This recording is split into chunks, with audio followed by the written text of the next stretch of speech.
Hello, and welcome to another episode of Things That Go Bump in the Night and Why.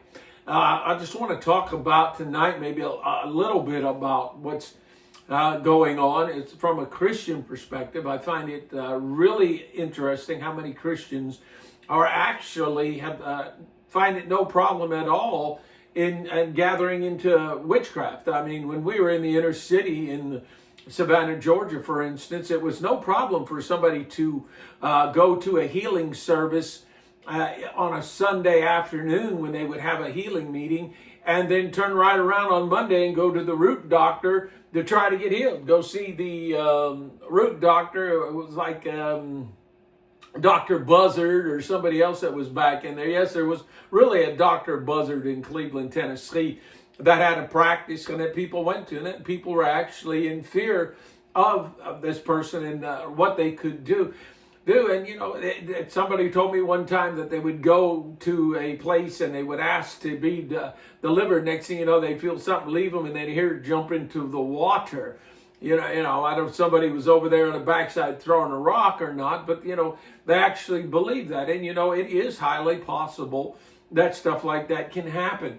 But you know, what I'm talking about a lot of times is how gullible that Christians are, thinking that some things that are naturally paranormal in nature is totally adaptable. You know, for instance, if you want to communicate with the dead, all you got to do is just get an app on your thing and ask it questions, you know, and then wait around and the thing would respond back.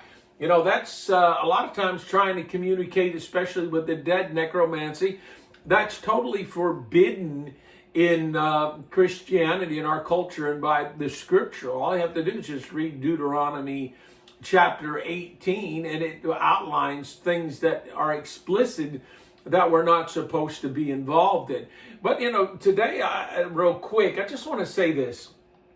We were listening to a Christian minister that we had followed. We had seen him a few times, and his name is Bobby Conor. There's a couple of Bobby Conors, but this is a Bobby Conor that probably more people would understand, that kind of hangs around like in the prophet's camp. And I remember him telling us a story one time of when he was in a restaurant and he was talking to a lady, and the lady came up and introduced herself to him, and he was asking her what she was doing. And her response was that she was a Christian witch. Now, talk about a conundrum, a Christian witch. In other words, a lady that was worshiping God at one time, but then practicing